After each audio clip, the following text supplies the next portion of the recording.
Well, I flew three different kinds of airplanes for them. Uh, they I started out in helicopters, and then I went to the C-47. Then I went to the Pilatus Porter. Then I went back to helicopters. So it was a lot of fun. It was a war, but uh, we enjoyed it. We were there for a reason too. Despite the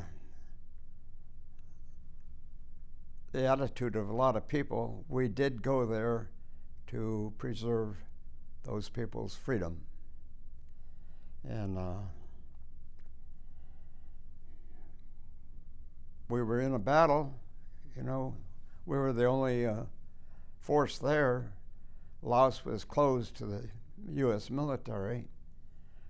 And Vietnam, of course, we tangled with everybody there. And but the Laotian part of our my visit there was the best part. The Lao people are very fine people, and they're well worth spending your time with them. The Chinese were building a road down from China into Thailand, and I was on the Thai side of the river too. And a group of Chinese people were on that side. There were 12 of them. They all had their AK-47s, each one of them with 30 rounds in it. So I was resupplying a outpost. And you come in and you drop your load and you take off. Well, I was coming in a different direction every time, but eventually you had to go the same place because it's just a circle. So I came in, and I think it was on the fifth load I carried in there. We were carrying in loads about 3,000 or 4,000 pounds under the helicopter. And I came in, and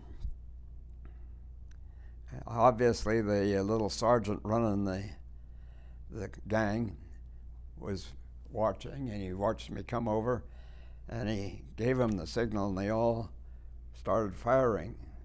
So I fly through 11 people firing straight up, 30 rounds each, and riddled the helicopter. It took out JJ's rudder pedals. He didn't need them anyhow. I was flying, but took out his rudder pedals, his chin bubble, his windshield, and all of his instruments. Luckily, we had these Ford, they were called a Ford armor-plated seat. So we didn't get hit, but we lost all one side of the helicopter. And as I rolled to get out of it, I kept turning and turning until I was almost upside down, and I got all sorts of holes through the tops of the blades, which the Udorn maintenance people were quite intrigued by. They said, "Were you flying by a mountain or something? They were shooting down?" I said, "No, they were shooting up at me." They were pretty interested in all those funny-looking holes from the wrong place. But we were able to get the bird about 25 miles to a Site 27, and we got there before all the fuel ran out. We had at least a quart left when we got there, so that would be good for about 30 seconds. And they brought a C-123 in to get it out, and it took them a couple of weeks to get the bird put back together again. That was probably the most extraordinary thing. People often said, did you ever get shot down? And I said, no, but I got shot up a lot. But we had a lot of contact with individuals too. And of course those were the best. It's like this thing. I was flying a porter out of a Site 50, which was like this. You know, we land going uphill and you take off going downhill. And the bad guys were overrunning the area. And so this woman turned up at the end of the strip there. She had 3 children, 2 dogs, a little pig, a lot of stuff. And we crammed it all into the porter, which has room for 8 people, really, normally. So we crammed all this in there, and I took off downhill, pretty heavy. Missed the big rocks at the end, and I took them from 50 to over to Site 32. The plow that was run that was a fine gentleman called Jura Palmua, and we landed, and the woman got out and she rummaged around in her stuff. She pulls this out and she says, "Thank you."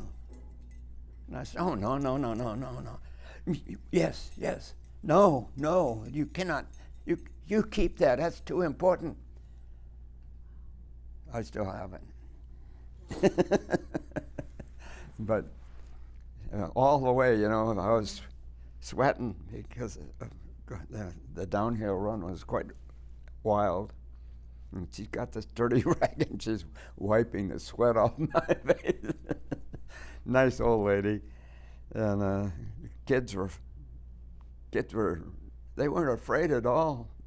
I was quite interested in it. All they wanted to do, the little boy who was about 5 or 6, all he wanted to do is see the gauges. Wow,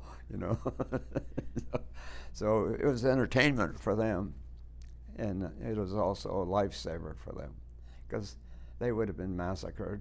The people that were coming through there were eliminating everybody, man, woman, child, and eating their dogs. And the dogs were nice dogs too. They were mountain dogs. In fact, I brought one of them home, not one of theirs, but one from Jura Palmua. I brought it home to Seattle. She was a wonderful dog. And it looked like a little black and tan husky, but about 60 pounds. Sharp teeth. Hated other black dogs. So she was good, though. And so that was a good thing to bring home. Mostly memories, though. It was. We did very well. Unfortunately, that entire debacle over there was lost, not from being defeated, but like we like to say that the federal government of the United States was able to snatch a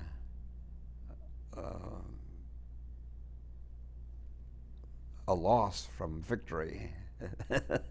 We had already won, but they decided we'd lost. So that's why North Vietnam now has the whole thing, because our government was too ignorant to understand that they had won.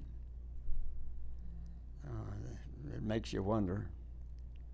We did get involved in a lot of tragedy. I carried so many dead and wounded that actually, I kept track of it.